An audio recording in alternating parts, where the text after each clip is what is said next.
Hello, class. All right. If you have not written your fundraising step 1, stop watching this. If you have not written it and sent it to me, don't watch this, because I don't want you to know this stuff before you write it, after you write it. In this video, I'm going to give you the secret information about the conventions of writing fundraising letters. I'll walk you through it step by step. My expectation here is, after I teach you all about the conventions and the restrictions and the limitations, the tropes, all that stuff, you will apply it to your fundraising letter and revise it within the conventions. So you probably want to take notes. If you're in the habit of, in this class, hitting the play button for the videos and walking away as I yap, that won't work on this one. It never even occurred to me that students could do that, but then somebody this week, or last week, a student told me that's what she did in her online class. And I was like, whoa, that's so upsetting. Alright, well, don't do that now. So, fundraising letters, that is a genre. And the things that you find in fundraising letters, in fundraising appeals, the statements and the visuals, the words, they're not arbitrary. They're actually professionals trained to do this. And there are so many rules. There are more rules for writing a successful fundraising letter that will raise money, that will bring in the results, than there are for how to write Shakespeare scholarship. And I'm not being dramatic here. I worked in this industry for a bit, full time. This is what I did. And I took a 2-week crash course training in how to write junk mail. Now, we don't call it junk mail, but it's essentially what it is. You'd be surprised how intricate this process is. I'm going to walk you through what happens when a person gets junk mail. All of this was subjected to the scientific method. Very rigorous studies throughout the late 80s and early 90s. Huge sample groups. How people respond to getting junk mail. What they do with it. What they don't do with it. There were studies. A lot of this information comes out of this book by Jeff Brooks, who is like the greatest fundraising knowledge person on the planet. And this talks about some of the studies they did with like lasers that track the eye movement of people as they read their mail. And so this is not theory, right? We have results that show all these strategies, these rhetorical strategies, are there because they've survived trial and error, and they've been tested, and they work. All right. This week, go to your mailbox and shuffle through your mail. You might find one piece of junk mail from a charitable organization looking for money. If you find 2, great. Actually open them. I'd like you to start looking for similarities and differences. Look for patterns, because you'll notice, interestingly, that there are lots of patterns. Like, wow, they're both doing the same kind of thing, and it sounds the same, and it's almost as if the same person wrote it. And, right, there's a pattern, there's a method to this madness. Most people, when they get their mail and they see something like this is from the World Wildlife Fund, 98% of people will look and toss it into the recycling. Of the 2% that don't immediately toss it away, some portion that I don't remember puts it aside and says, I'll read it later. And the other percent, much lower, open it and read it.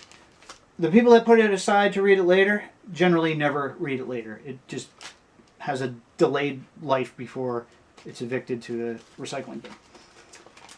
Immediately, there's a challenge then. Because if only, 1/10 of the people are going to read these, you're going to want those numbers up. Especially if you are being paid by an organization to write their fundraising material so that they can raise funds. And they've hired you to do it because they hope you're better than the last person. So immediately, the envelope has to have an appeal on it. And this one isn't too great. A reminder on behalf of wildlife. That's not giving me strong reason to read it. There's no urgency there. I would probably recommend of this writer to kind of come up with something that's a little bit more snappy. And then your choice of a special thank you gift when you donate today. That kind of works. Right? Even though we know it's kind of hokey or whatever. So let's say that I'm one out of 1,000 people who actually, I'm just making up numbers right now. The 98% was correct. One of the 1,000 people who decides to open this. The first thing that people do, and all the studies have shown this, the first thing people do, you would probably think, is they open up the letter and they start reading. No, that's not what they do. People are doing this unconsciously. They're not even aware of this. Open the letter, probably thinking about something else. They turn it over, and the majority of trials turn it over, and their eyes zip down the page and stop at the signature. Almost everyone unconsciously turns it over and looks to see who signed it. Now, if you look through your junk mail, you will see there's a signature. There's not two. Why aren't there two? I'll let you think about that. There aren't 3 signatures. There aren't 5. It's actually one person's signature. And it always looks like that. It's always about 3/4 of the way down the page. That's the first thing people see when they get as far as opening these. Then, their eyes are on the signature. And since we're in this vicinity here, the eyes will drop down and there's PS, postscript. The first statement people read when they open their junk mail is not the headline, it's the postscript. The postscript is the beginning of the letter, because that's where people look. And this one says, your generous support today means that we can step up efforts to protect the future of nature. Please be as generous as you possibly can! Exclamation point. You can examine the rhetoric of that. Your generous support today means we're speaking as the discourse is as if you have already donated, that you did it. You're generous, we're flattering you. You will find this in every single one of these. The flattering of the reader. Your generous support today. Today is a word that gets repeated over and over again throughout these letters. Today, now, right? They want money now. Means that we can step up efforts to protect the future of nature. Right? And that pretty much tells you what this whole letter is about. Please be as generous, here's that word again, as you possibly can. Now, in your essays and in your writing for school, we say don't repeat the same word, because you seem like a lazy writer if you keep using the same words over and over again. All that stuff you learn in college about writing goes out the window when you're writing in this genre. This genre, not other genres, this genre. You must repeat words. All right? So, again, people look for the signature. If there's no signature there, they're going to probably not feel as encouraged to continue reading the letter. They look for a postscript. There is always a postscript, unless the agency has hired someone that does not know how to write effective letters. This one has double postscript. There's 2 of them. For a gift in the amount, blah, blah, blah, blah, blah. I'm not too concerned about that. One postscript is enough. Now, so bam, bam, then the reader, the majority readers, turn it over and they skim, not a sweep, but a sort of quick skim of the letter. And if they feel like it needs to be read thoroughly, the reader will go back and start from the top. The skimming is important. If you've noticed the layout here, the paragraphs are like 1 or 2 lines long, big white spaces between them. Then we got some bold. Well, let's read that bold, because that's probably the first sentence that a reader will read when they're skimming this. Won't you help us step up our efforts with your most generous gift today? ? Well, it's pretty much the same thing as in the postscript, right? It's in italics and it's in bold. Do that in in a college essay, and your teacher's going to be like, huh? But again, all the rules go out the window when you're writing these things. Repeated words, repeated phrases, bold, underline, ugly cells in this case. All right? So that is called, in a terminology of writing fundraising appeals, that is called the ask. No, an ask. The ask, the place where you ask for money, is usually on the second page about 3/4 of the way down. And this one, it is not as explicit as the other ones that I've seen. Usually about 3/4 of the way down on the second page, or about halfway, there'll be like a box where you can check off how much money you want to, they want, whatever, how much money you're going to donate. And it'll say, so you see, well, we are making progress. Our work is far from finished. Our life-saving projects from the Amazon, blah, blah, blah, blah, blah, Himalayas, and right here at home are ongoing, but we need your help. Your actions and your generosity are critical to our global conservation work. Together, we can safeguard vulnerable places, species, and communities worldwide. And there should, for some reason, they don't have it. They made the rhetorical choice not to have it there, but there should be, will you please donate, and check off the box. I do have other ones. I don't think they... whatever. Well, imagine there that the convention of writing this, the rule of writing this, is that you should have the ask about 3/4 of the way down. If you were writing a one-pager, it should be right here. The ask. There's the an asks also. And they're kind of less explicit ways of asking for money. But you should be kind of hinting that you want money. And then you should be pretty explicit about it. Then you should be very explicit about it at this point. And then in the bottom, kind of reaffirm everything again. All right. Almost all of your junk mail will look like this. So we have short paragraphs. And let me just read it. If you have a lot of money, you'd be able to type in the person's name. This one says, Dear World Wildlife Fund member, comma, who's this I? I sincerely hope that the beautiful WWF 2019 wall calendar I recently sent you will soon be displayed in your home in a place where you can enjoy it every day. Next paragraph. It is so important to us that you, one of our most valuable members, are able to turn the pages to share different awe-inspiring photographs each month representing the natural world you are helping us to safeguard. One of the rules is you don't write about how great your organization is and how effectively your organization takes care of it. You put it all on the potential donor. You are making the difference. You are in charge of this. You are essential. We cannot do this without your help, right? There's no bragging about the organization, but there's flattering of the reader. You can take great pride in your critical role in our global mission.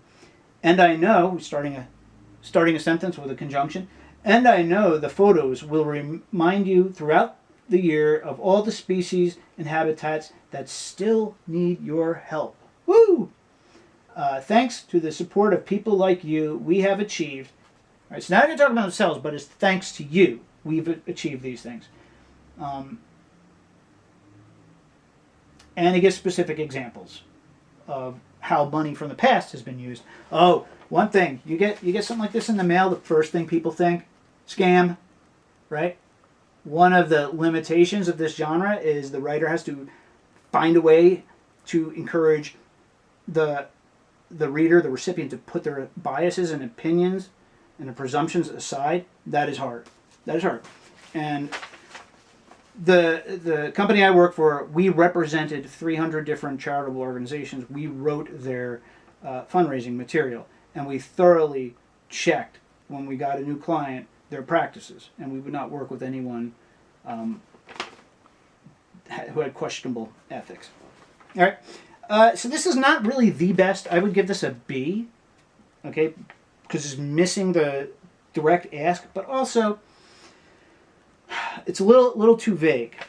One of the strategies that you can use, no, actually the best strategy that you can use in writing fundraising material First, you want pictures. Okay, look at your junk mail. You'll probably see a picture here and maybe another one down there. Very like emotionally charged pictures. One of the strategies to get your reader reading and have them kind of thinking about opening their wallet and taking out their credit card is start with a story. So, here's another one. Okay, this is a child life fun save whatever. We've got this picture of a baby holding something.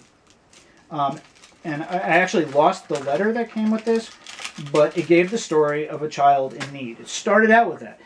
There was one that I wrote for an organization that represented Christians in Africa who were being tortured, imprisoned, brutalized, and killed, persecuted.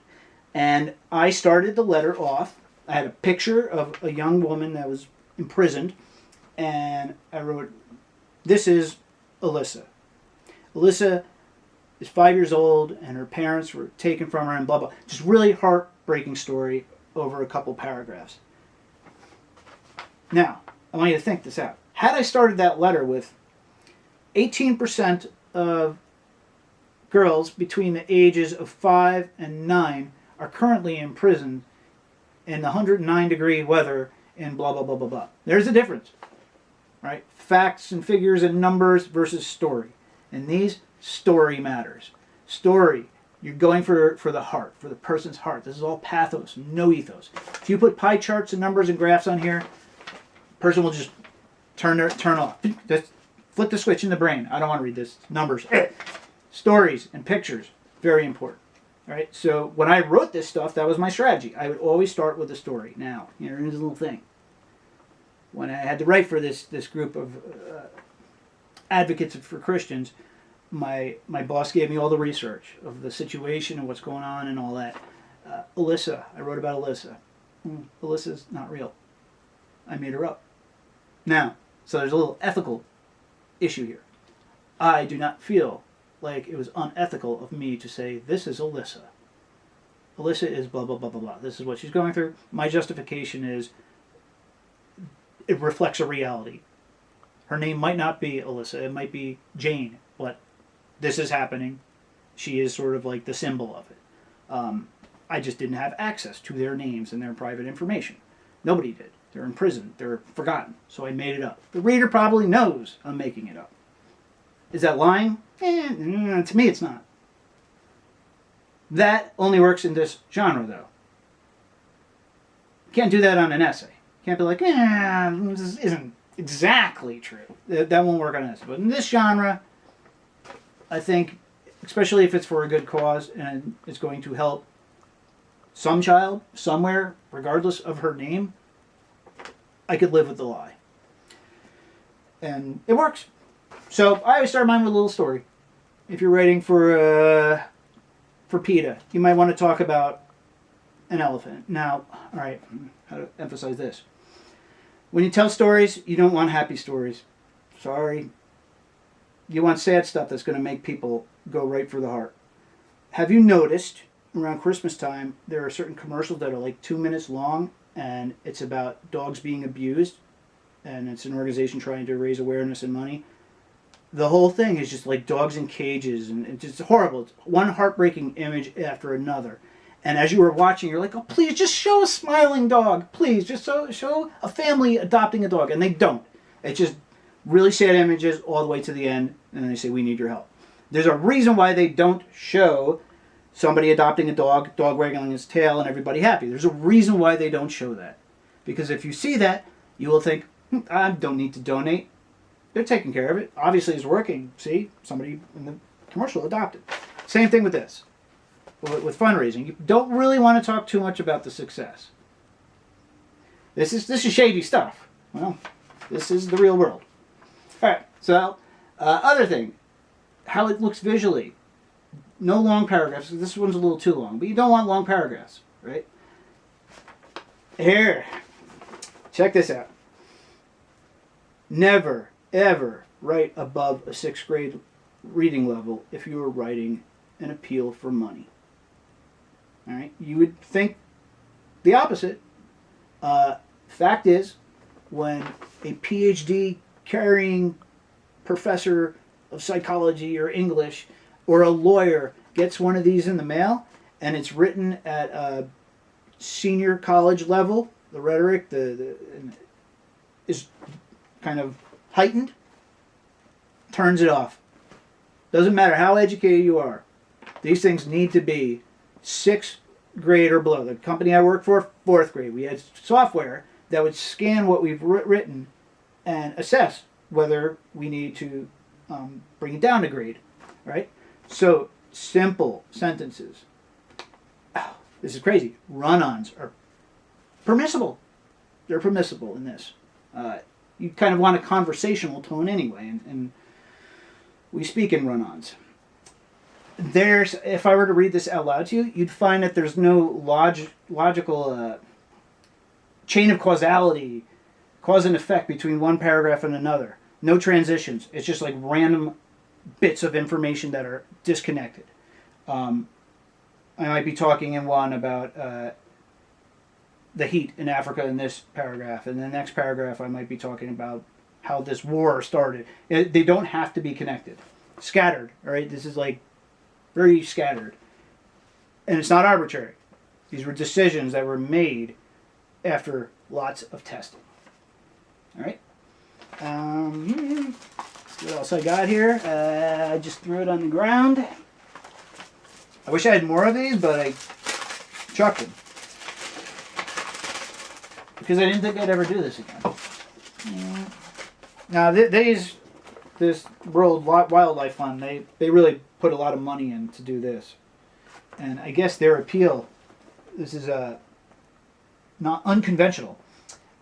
You and I both know that a single nickel won't go far in the fight against blood cancer. Then in bold, but even nickels can quickly add up. And if you invest those nickels in blood cancer research that is searching for cures, there was no comma there, you could save not only one child, but thousands of patients! Exclamation point, bold, italics. Never do that in a paper, but do it here. You want to catch, right? Explosive. When you support the Leukemia and Lymphoma Society, you not only advance the most pioneering research of our time, you accelerate promising treatments that save lives. Comma splice there, that's okay. In this genre, that's permissible. Thanks, in part, to LLS funding, blood cancer survival rates since 1960 have doubled, tripled, and you shouldn't do that. Shouldn't do numbers. This would be better if it talked about a person. Okay, this one's a fail. It's not a fail. It's just whoever wrote that doesn't really understand the psychology of writing fundraising material. And here's one last one that we'll skim. This is from the ACLU. And if you look, again, just looking at it, very short paragraphs. We got some bold here. Your persistence and determination are absolutely critical with heightened rhetoric here in helping the ACLU sustain our national efforts to protect our fundamental freedoms. And over here it says, over, please. That means turn the page. What do you know? And this other letter, over, please. It's almost as if you have to have it there. All right, and equally important, your membership renewal donation also protects civil liberties on the ground in your, underlined, your home state. Woo, okay?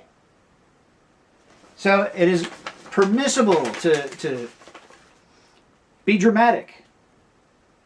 All right? That's about as much as I can say. But this book here, if I could give you all the rules, this is so specific to the paragraph of what you should do. You'd be surprised. When you revise your fundraising letter, try to keep these rules in mind. Try to make it look like this stuff. If it's one page, you want your big ask. Will you please give us blah, blah, blah. You want that there. Right here. Right about there. If you're doing 2 pages, you're going to imply it and then have it right about here. You might want to have one of those boxes with you can check off the amount. And my contribution to this field, my special Don thing, was I had So like $25 box, $50 box, $75 box, and a box in a line, and it said surprise us. So you can be creative. You don't have to. You can go outside of the rules a little bit, right? I will maybe upload some appeals that you can look at, ones that I've worked on, ones that the company I used to work worked on, but I need to find out if that is okay with them. All right. Thank you.